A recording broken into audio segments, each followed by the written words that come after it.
I don't know about you, but we all need a bit of an emotional detox because it's been a crazy couple of years. What do you think? Yeah, absolutely. This book is coming at us at a perfect time, Emotional Detox Now, written by Sherianna Boyle. And you guys are going to listen to some insights that she has, the 7 steps that she has in the book to help support emotional detox, because I know everybody needs it. Yeah, I love the framework that she teaches. It's simple and yet just so important. And you know, I think that there's something about structure that we really like as humans that gives us an opportunity to go, okay, well, I do this step and then I do this and this, because the emotional landscape, as we know, it's pretty complicated, right? Yeah, that in itself can feel overwhelming, just stepping into that space of healing emotions or learning from emotions. But she really helps us reframe what emotions are and how we can utilize them as a gift. Yeah, and we as we often do, we talk about our kids. So we have some strategies, or she brought us some clarity around some tools for parenting, right?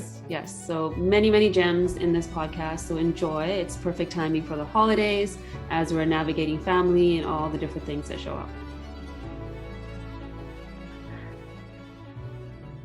Hey everyone, welcome to another episode of Health Ignited with myself and Dr. Nick. We are speaking to an amazing woman today, Sherianna Boyle, and we're going to be talking about one of our favorite topics, and that's emotions, and especially our capacity to detox emotionally, because we often talk about physical detox and all the various things that we can do to help support our body, but we don't often talk about the emotional aspects and how important it is to move through emotions in a way where they can really serve us by processing them. And I think that's one of Sherianna's lines. Her motto is "Your emotions matter, processing them matters more." And she's got a book out as well on all about emotional detox. And so we're really excited to have this conversation with her. And we're actually going to be on her summit that she's created. So for everyone listening, please tune into her summit that she's also bringing out in the new year. So we'll keep you guys posted. So welcome, Sherianna. Oh, thanks so much for having me. Great to be here. So I'd love to start off by just getting an understanding of why emotional detox. Like, why is this such an important topic for you to communicate to the world? Well, I just think emotions are, they affect everything, that they're the core of everything that we do. If we're not feeling grounded and centered emotionally, it affects your relationships, your health, as you both know, and your finances and your ability to just really grow and expand. So my mission is really to kind of encourage people, I should say, to feel first, to feel more. And we're so conditioned to think about things and try to figure things out.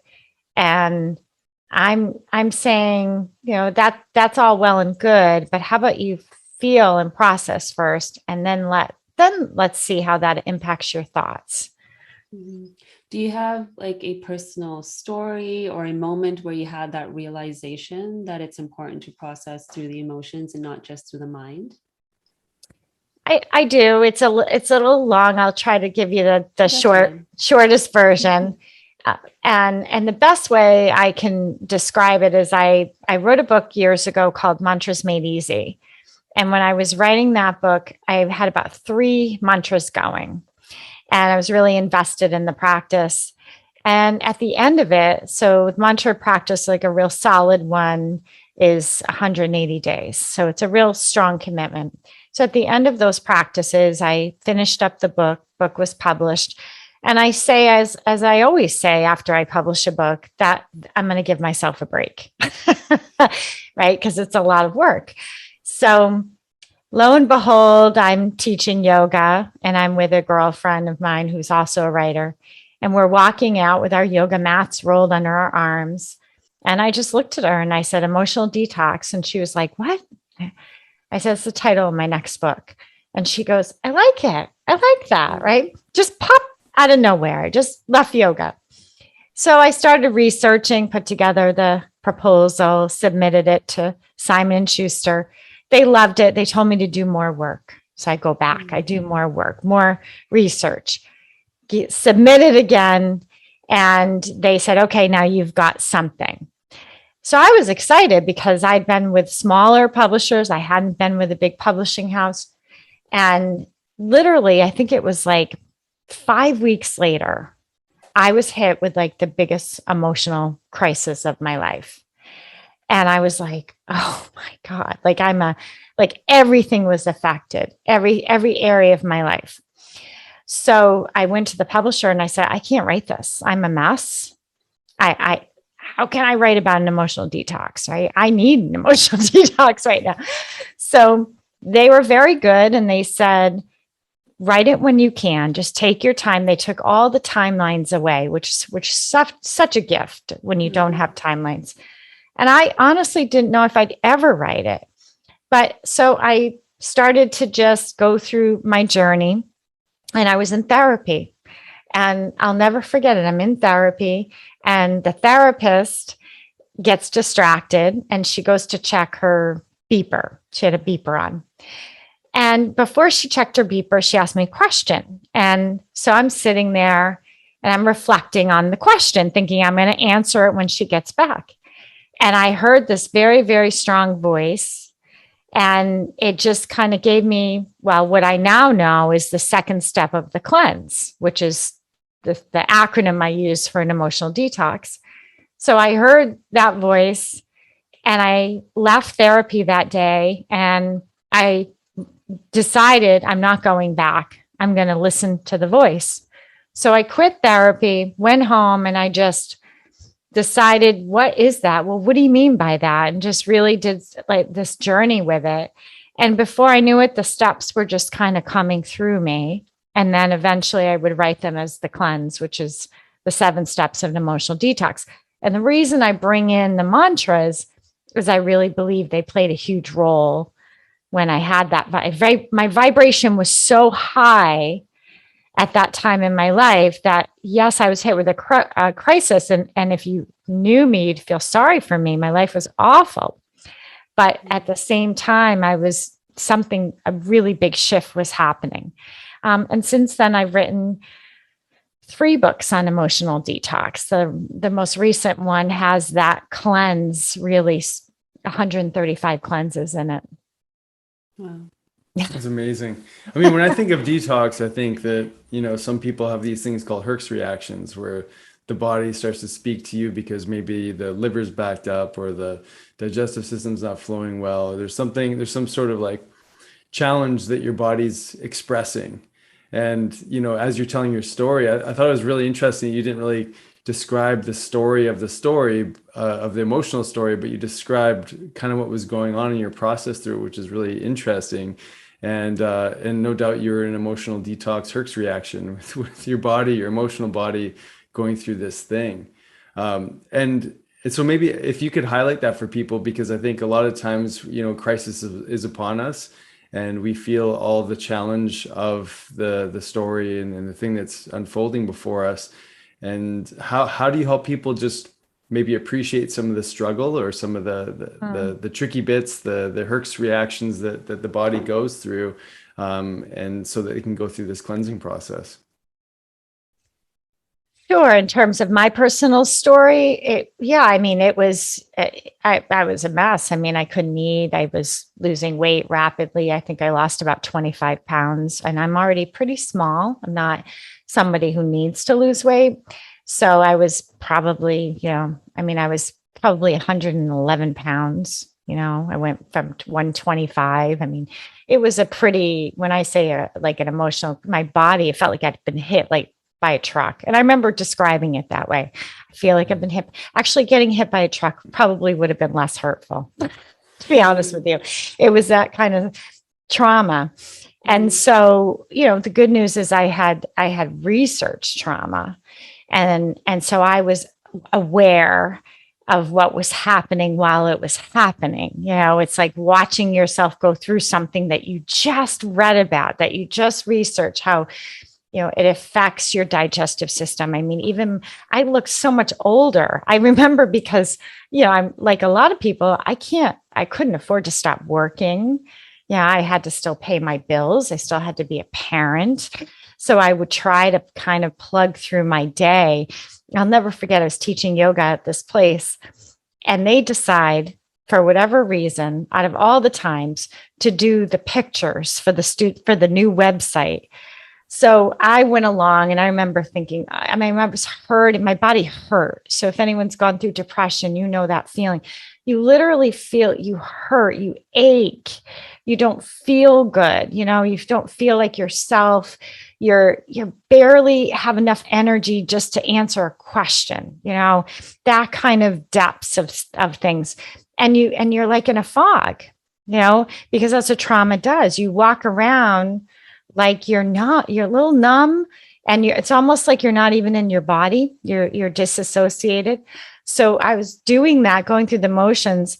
Anyway, it was a couple years later, after I'd written the book and all that, I looked back at that website and I called my boss and I said, you need to take that picture down. No one is going to do yoga with that person. I mean, literally, I had dark circles under my eyes. I was way too thin. I didn't realize it looking at, and that's the other thing when you're in trauma, you can stare right in the face, look at a picture of yourself. Oh, here I am. That's fine. That's a pass. Years later, I'm like, whoa, that, it's really fascinating to see what high levels of stress can really do to people. So I knew what was happening. I was well aware of it at the time. I knew it wasn't good. And I think emotional detox helped keep me on track, because for me to go to therapy and talk about it was not a good thing. So I went through a few therapists. I did. And I was not the best client. I was a little snippy at times because I'd done research, and I also I know my body because I teach yoga, and I knew this is not good for me to sit here and have these conversations with you. I'm way too over the edge for that. But the thing is I've become a really good coach from this. You guys can probably relate. My coaching skills have become so much stronger from really understanding that side of things. Mm-hmm.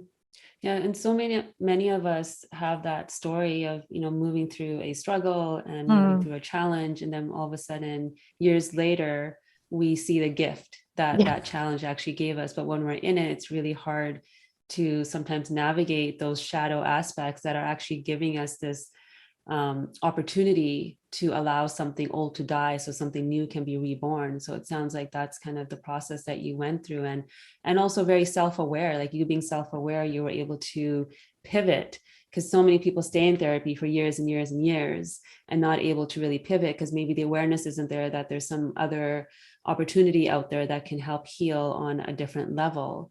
And I think that's also something for the listeners to understand too. It's like when we're doing the same thing over and over again and not getting different results, it's time to shift. So I would love for you to share with us what those 7 steps are in your book. If you can just kind of summarize what they are so the listeners can kind of get an understanding. Sure. So the first step is the C, which is called clear reactivity. And that's basically just, I always say it's like the prep work before you bake a cake, right? So you have to prepare the body to feel. You're just not going to make an announcement. Okay, I'm going to feel that. I'm going to process that. I'm going to just digest that. You have to really, what that step goes through the vagus nerve and really gives people some very simple, natural techniques for centering yourself, calming yourself. And really, it's the intention. And the intention is to let your body know, I'm not going to re-traumatize you, darling, right? This is not about rehashing, reliving what you went through. This is about really, really feeling. And I think that's where people get scared. They think they're going to have to go through it again. And if you feel like I felt, I can completely understand why you would be. So then the second step is the L, which is look inward. That is what was voiced to me when I was in therapy. That was my little, that's that second step. And it's really a way to teach people how to identify what they feel without rehashing the story. And then the E is emit. And I knew, because I just wrote Mantras Made Easy, there was going to be a mantra. So emit is a mantra. And now, so basically the way it works is you prepare the body, you center the body. The L is you acknowledge the emotion without hashing. The E is emit. So now you're putting in vibration, right? The A is activate. So that now you have more energy and movement. So now you can start creating something new, which is visualization and things like that. And then the N is nourish, right? Because a lot of times we go so quick to a visualization and we don't really sit in the energy long enough. So that just gives you that extra, don't be so quick to move on, right? Let that marinate in that for a moment. And then surrender, which is some statements that I've written, surrender statements. And then E is the last one, which is ease, which is always landing in the I am consciousness, because it's really, the reality is it's not outside of us, it's inside of us. So you go back to that I am space.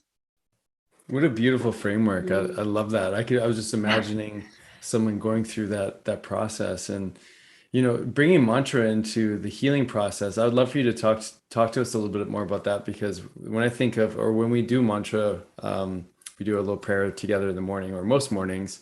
And when we anchor into the sound vibration, I remember not doing it for a period of time and then bringing it back in, and I go, oh my goodness, like all that clutter, all the cobwebs, all the stuff that was just building up, creating more anxiety in our lives, just kind of just dismantled, dissolved, because we were putting the sound vibration healing into action. So tell us a little bit more about your relationship with mantra and what it means to you, and what kind of outcome does it create in your physiology? Well, mantra, I don't know. I don't have the study off the top of my head, but I don't know if you remember the study about the Gregorian chants, the monks. Yeah. Yeah, you remember that. It's been a while since I've thought about that study, but basically for your listeners, they studied the monks who would chant every day. And then they told them, for whatever reason, you can't chant anymore, and they got depressed. Right. And here you are, you have monks. I mean, they don't have as much of they have a lot of time to be at peace, and they have an environment that's not as much filled with what we're filled with, and they got depressed. So it shows you how important it is to have that vibration, and how important that was to them. And mantra is just it's a sound, a syllable, a word that's repeated, and it's sacred. And some mantras have been around many have been around for almost 5,000 years. And it's really kind of cool when you look into the history of how they were passed on and they were kept. I mean, they were written on palm leaves originally. Families would guard them, and they would write them on palm leaves so people wouldn't change them. And they would, they were protected. So I always think, especially the Sanskrit mantras, which is the Hindu language, I mean, they're like medicine, spiritual medicine. So for people listening, if you think of it that way, this is spiritual medicine. This is truly healing. And what I love about mantra is they've been around for thousands of years. So you're not creating it. It's already been created. You're just tapping into the flow, which already exists. Mm-hmm. Yeah. It's a big part of our practice and what we teach as well. And and physically too, when we're saying these mantras, the tongue is touching different parts of our palate and then inducing a reaction in our meridian system and all the physicality. So for those listening, it's not just happening on this other realm, it's physically being imprinted in all parts of you. And then that imprint then changes our actions outside of ourselves, or the decisions that we make, or how we respond to life. So I love that you bring that piece into this healing. And mantra has been for me, it was so normal because I grew up with it. And not for me at all. So now when I hear like people doing research and all these things, I have to like reframe that from like, oh yeah, not everybody grew up the same way I did. So of course. And I just love that there's more knowledge around it, because I do think it's medicine. It's like nectar from the divine. And I think what's missing in our modern day culture is ceremony. And if we grew up with ceremony, mantra would just be part of life. And so I'm curious, what are your like daily rituals, or what are things that you bring into your life that bring that element back. And you have a practice, it sounds like, but are there other things that you do and maybe the listeners can start to invite into their lives to just bring more of that sacredness back in? Well, I would say the cleanse is my daily practice because it does include breath work. That's the other piece. And it includes mantra, and it includes, really centering. It just has so many different parts to it that serve me. Also, prayer is a big part. My husband and I mean, we always pray before we eat, and we have a strong faith. And going outside, I think is important. But the cleanse is the thing that for me, it's just, I've done so many things over the years, and it's fun to try different things. I'm sure you did too, explore different classes and techniques and tools. The cleanse is just the one that has been my anchor, and I've really leaned into and I think it's kind of nice when you stop searching. Yeah. Right? No kidding, right? Right. And you could just enjoy, and there's just so much there. I don't find any yoga, of course. I teach yoga. I practice yoga. I've been teaching for 20 years. So it doesn't even seem like a ritual. It just seems like a part of my life. But those things for sure. Well, I think that's the beauty. And it's kind of what you said before. It's, some of these mantra and the ceremony and sacredness is just built into life. And and to your point, it's built into your life. So it is life. Like there's not a thing that you're doing. It's just, you're just doing you. And that's what life looks like for you, which is amazing. And not everyone's there.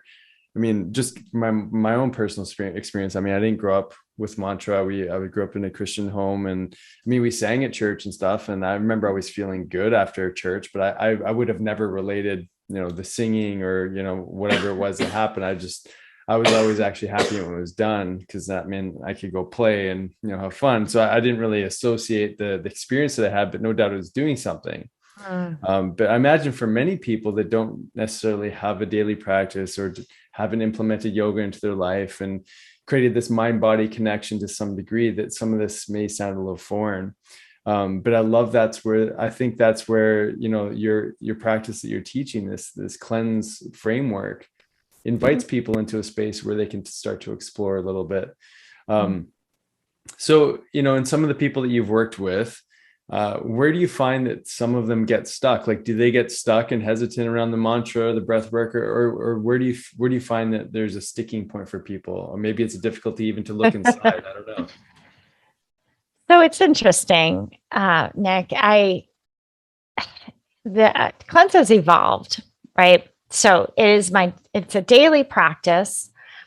I think most of the time when people work with me, right, it's what they get is some insight. So I'm able to really open up and channel with it, which I didn't know what was going to happen. I had no idea that was going to come about from those steps, but that did.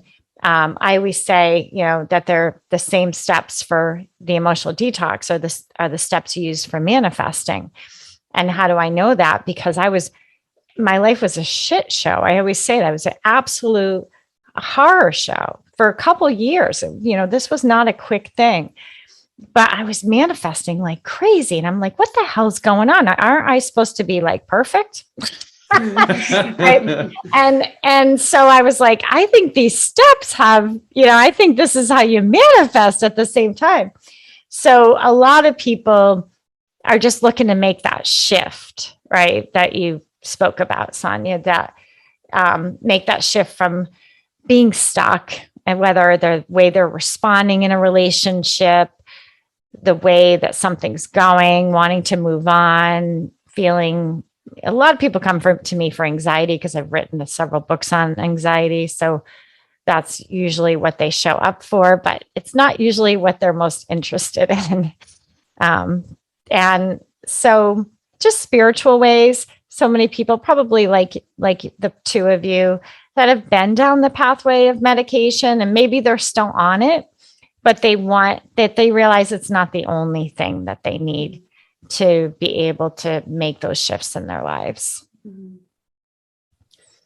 Taking it back to like some of the foundational stuff with emotional detox, maybe even defining what you feel emotions are, I think would be helpful. Sure. So emotions, the premise of an emotional detox is all emotions are good. All emotions are good, so long as they're processed, right? So that's the big thing. And I know it sounds simple, but it's not simple because we've been trained to judge and separate them. Like I feel guilty, I feel sad, I feel angry, but really what I call those are reactions, which I know kind of twists people's mind a little bit. But the thing is emotions are meant to move, right? They're energy in motion. And what I find is when we label something as guilt or anger, whatever we label it, then we actually interfere with the amount of movement. And now we're in reaction because what do? As soon as that energy stops moving or slows down or becomes denser, then the thinking is going to increase. So, yeah. So what we're doing is kind of making some shifts. And is this an emotion or is this a reaction? And here's, I actually just kind of came to me the other day, a very simple way to explain this. People want to know, well, how do I know emotion? How do I know a reaction? A reaction separates us. It creates separation from self, separation from each other, separation from the universe. Emotions are designed to bring us together. So if you're not coming together in unity, then you're probably in a reaction. I love that. That's an amazing definition. Mm-hmm. I mean, I can't help but think like when people relate to emotion, they label it as a noun. I am anger. I am frustration. Like it's like, that's your name tag now. And then you live from that space. Right. Yeah. And what you're teaching is something different. It's the verb, it's the motion, it's an experience, it's a tool. And I think that I'm glad you asked that question, just the definition, because they're a gateway. Yeah. I mean, they're really a gateway. That's the way I see them. As soon as you enter the feeling, you're opening up a gateway. You're opening up yourself to the divine. You're able to receive information and receive vibration and receive healing. So that's the way I see them, as sort of opening up a doorway. Yeah. And you mentioned something that may be a triggering experience for people, and that all emotions are good. Like I guaranteed most people probably haven't thought of it like that. Like I don't like feeling angry or upset or down, so please flesh out a little bit more for people, because it's such an important point. I would say that's a reaction. Yeah. That's what I would say. I'd say that's not an emotion, that's a reaction. Because if it were an emotion, you'd feel better. If it were an emotion, you'd be connected. So people take a while to get this. They want to push back, but at the same time, it's like there's something inside us that knows that's closer to truth than we might admit. But we've been conditioned. I mean, this is years of conditioning to label and to judge and to create a story around what we feel. So it's really more about unlearning than learning. Mm-hmm. Yeah, it creates discomfort for many, especially if it's somebody around you that's moving through a process, and witnessing that can create a lot of discomfort. So I'm really happy with how you defined emotions. There's a Kundalini yogi that defines them as the senses of the soul. So like you were speaking to them being gateways, it really just is more information about yourself and how something is being digested in your psyche or in your emotional body, your subtle bodies. It's just how we're digesting life. And yet after labeling every single one, we are now then told which one is appropriate, which one is not appropriate. And now we put ourselves in a box, and that's where the shame starts to come in and all these other elements. And I think that's where that separation piece really shows up. So I'm really glad that you kind of redefined it so people can just process that a little bit. And what are some like on the spot things that individuals can do if they're in a reaction? Like what's a way to move that reaction or that commotion that's happening in our bodies and minds into more of that emotion state where we can actually receive information. I think in Emotional Detox, which is the core book, and that's the one that tells my story, what happened to me, how I went through it, and how I came up with the steps. And I think that in that book, I talk about low, medium, high levels of reactivity, right? So it really depends where you are. And sometimes it's really developing self-awareness around that. So high levels of reactivity, you're just out of your mind, right? You're just like, people can tell you to breathe, go for a walk, and you just want to give them the middle finger. Those are high levels of reactivity. And I get that because I've been there a bajillion times. Medium levels, you're aware, which is probably where I was most of the time. I was aware of what was going on, but I was kind of like not really stuck because you're aware. So you can't be really stuck, but I might not be using all the tools available to me. Right. But I'm aware that they're there, and that's important, and then low levels of reactivity, you're actually using the tools, right? So you're aware and you're saying, I'm going to go for a walk because I know when I go for a walk, that gets me to breathe, that gets me to connect to my body, that gets me aware of my senses, that clears my mind. And it is a natural way to start to enter that processing state, just going out in nature, and getting out of the situation that you're in, whether it's, you're tossing and turning in bed at night and you just need to get up and open the door and open the window and just kind of literally clear the energy around. Simple things like that, or taking a shower or splashing your face with freezing cold water. I know that's not a very fun thing to do, but that can help.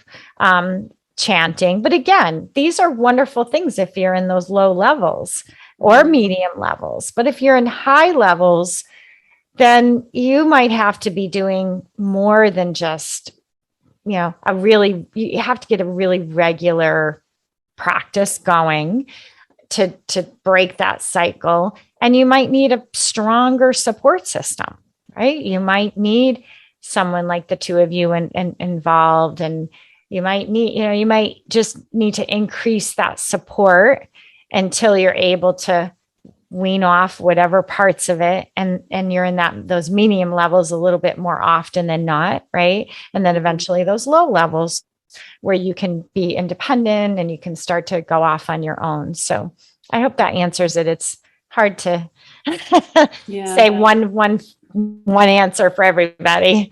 Yeah, for sure. It's going to be unique and different for different individuals. And as you were speaking, I was thinking about children. So they're just so in their emotional body, and depending on the child too. I mean, we think about our own. Our oldest is very much internal. Will internalize before he speaks about something, whereas our youngest just wears his heart on his sleeve. So even when he was just 1.5 to 2 years old, he would say, I'm just so angry right now.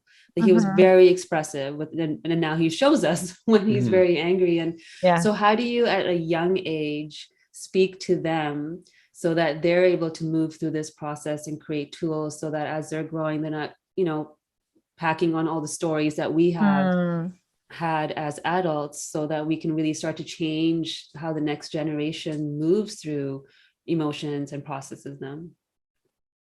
Yeah. So, I mean, I can relate. I have 3 daughters and they're all empaths, and they all have, really feel everything. And I just had parent conferences last week, and I heard over and over how one of my daughters feels everything and has the kindest heart, wants peace, world peace. And that's all she cares about every day. But that's a lot of weight on children like that who feel everything, because they really do. They really just want everyone to get along. And also, if somebody says something hurtful, even if it's to someone else, it feels like it happened to them. And so school can be a tough place for these kids. And we've been through that with our daughters. It can be really rough on their system. And I just start to teach these. I talk about reactions. I talk about emotions. That sounds like a reaction to me. That doesn't sound like getting some clarity around that and really getting to know where I know what works for me. But of course, I'd love them all to cleanse, but they're not going to cleanse because I'm their mother, right? So I really try to look for support that works for them. So sometimes we think, well, going outside really works for me, or journaling really works for me. But you have to get to know your child, and you have to say, where do you feel calm? What brings you to center? What helps clear your mind? So it's really more about asking questions, or what is it like when you skateboard? What does that feel like? And notice where they kind of gravitate to, whether it's and encourage that and support them and help them to identify that that's what, it's not just about the skateboard, right? It's about how you feel, what your body, so building in that self-awareness a little bit. Children are tricky. I think we have to really believe them when what they say. And I think schools are more open to this language. They might feel a little overburdened, but I think this is becoming more common where people are taught, like I had with my daughter's school. It was interesting having a conversation about being an empath. I'm like, that's different. That didn't happen with the other older girls. So I think, like podcasts and things like that are really making an impact. So even if you feel weird saying it, well, my child, but just be careful you don't label them. That word sensitive can be tricky because sometimes people think that's weak, right? Yeah. Or that we're babying. Really watch your choice of words and how you describe them. That they're really intuitive. That feels a little bit more empowering. They're intuitive. They really have a knack for picking up on energy, and try to lift them up and not look at them as they're weak or somehow less than, or not as strong as the other students, and applaud it. That's what I say. I mean, it's a simple trick you can teach children. I wrote a book for parents. It's called, what the hell is it called again? That's how many books she's written. I wrote it so long ago. Everything Parents Guide. It's where is? Oh, do I not have it? Oh, the conscious parenting guide to childhood anxiety. Yeah, I wrote that book years ago. But it's got great research in it. One thing is teach your children to use their own name. So how sometimes we say self-talk. Have them say their own name.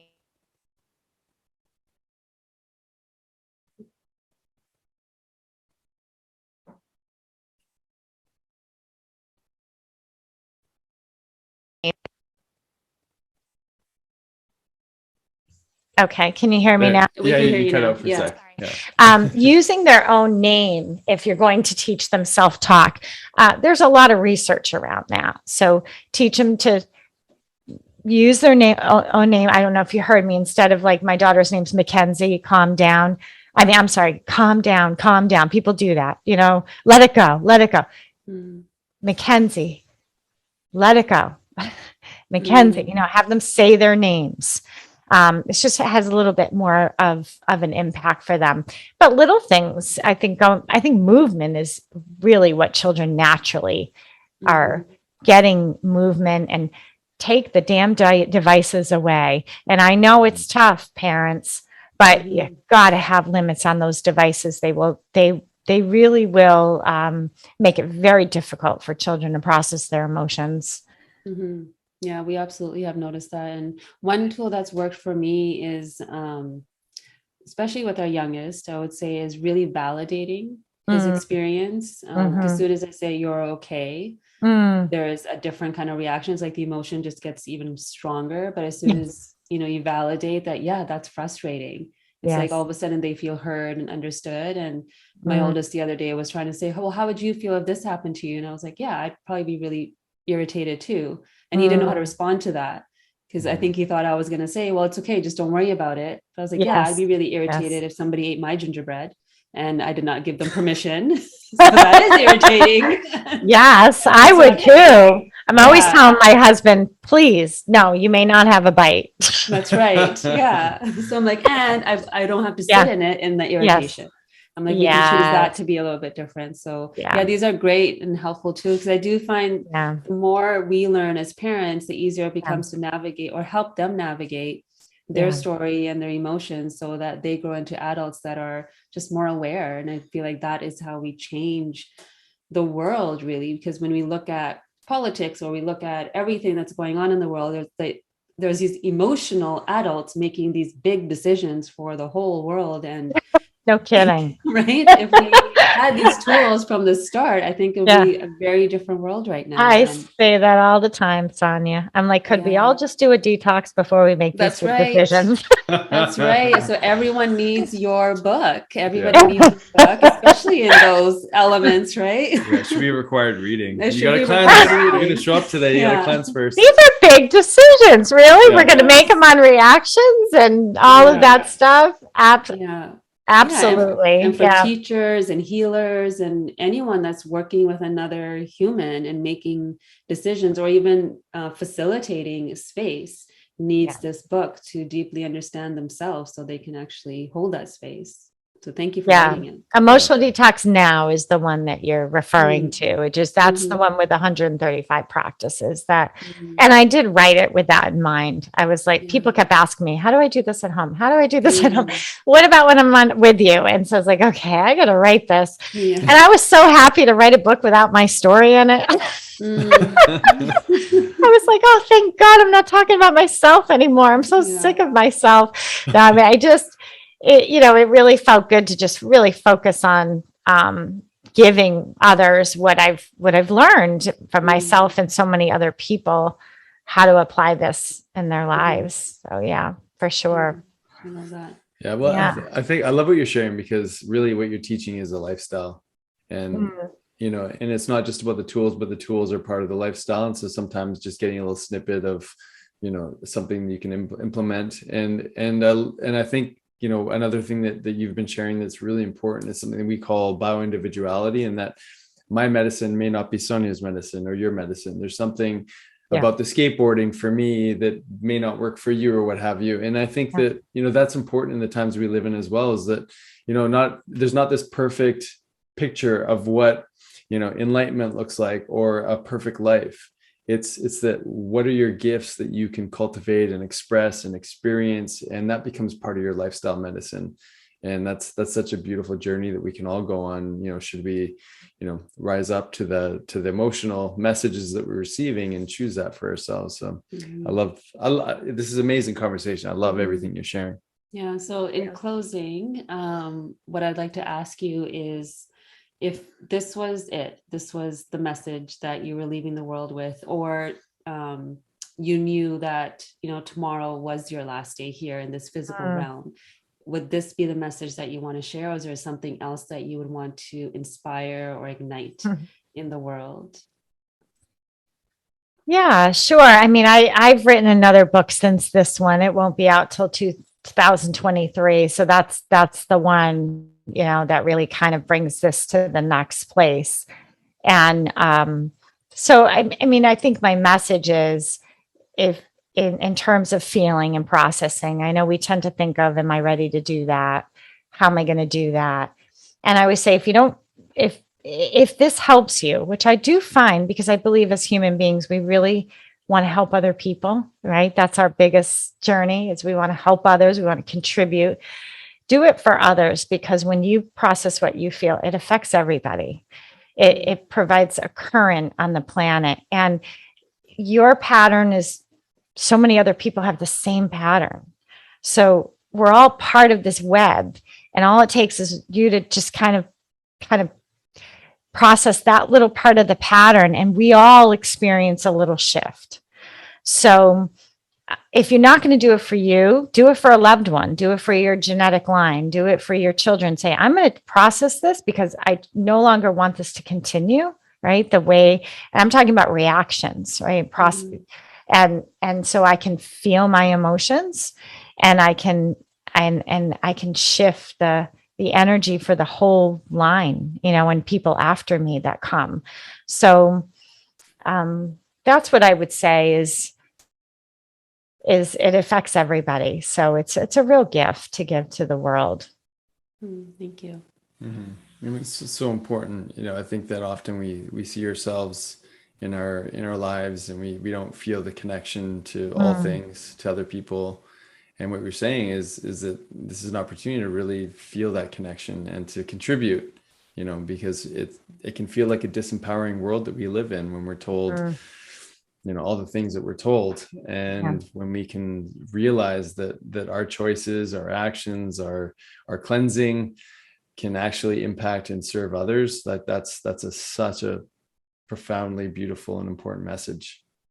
Yeah. Awesome. Yeah. So good. Yeah. Thank you for your time. And where can everybody find you if they want to work with you, your books? Maybe tell us a little bit about where that is. So I'm at Sheriannaboyle.com is one way. Emotionaldetoxnow.com is another way, but they lead you to the same place. So either one that you can remember is, and my books, they're everywhere. They're wherever you like to buy your books. And it's Emotional Detox Now is the recent, but the others are there too. I have one for anxiety, specifically Emotional Detox for Anxiety. And then the core book, which is my story, which seems to really help people. I'm glad it could help. But people really feel like they can picture it. They understand it, because sometimes these things are told to us, but we don't know how to apply it. So I really just show how I applied it in my own life. Yeah. Beautiful. You probably don't want to share the name of your upcoming book, but you shared a little. I don't think I can yet, but I but it is. Yeah. So I'll be back to talk about that one, Cool. but it's not till 2023. It's not that close, Nick, but I just, time flies though. But you have to write it earlier, right? You have to get it done, and then, for sure. Yeah. And just a reminder for those of you listening, like this is just one, almost hour with Sherianna, but she's got an entire summit, right? So remember we spoke about that at the beginning, and that's coming in February. So can you speak a little bit about that? Yeah, I'd love to. So it's been incredible. I mean, I've been a part of summits. I'm a little partial, but I really think it's the best summit I've ever been a part of. And I think it's because I've never been a part of people really giving so much good information about emotion. So there's 38 plus speakers, and everybody's sharing professional and personal ways that they care for their emotions. And they're really giving the best of themselves in terms of what they know and what they've learned on this topic. So it's called Emotional Detox Now Summit. People can register. It's free for 5 days. And then after that, I haven't gotten that far, but that's what I know for sure. It's February 14th, Valentine's Day. We're releasing it, and it's going to have lots of good stuff. But I think people are going to walk away. There's no doubt in my mind. You're going to walk away knowing exactly what works for you, right? Because there's so many different takes on different approaches. And you're going to say, you know what, this is the one that feels right for me. And you're going to have instant support for sure. That's awesome. Mm-hmm. Yeah. Can't wait. Yeah. We'll be definitely sharing that with everybody. Yeah. Thank you. Mm-hmm. Thank you. Yeah. Sherianna, it's such a pleasure. Thank you so much for sharing the day with us. And we look forward to chatting with you again. Thank you.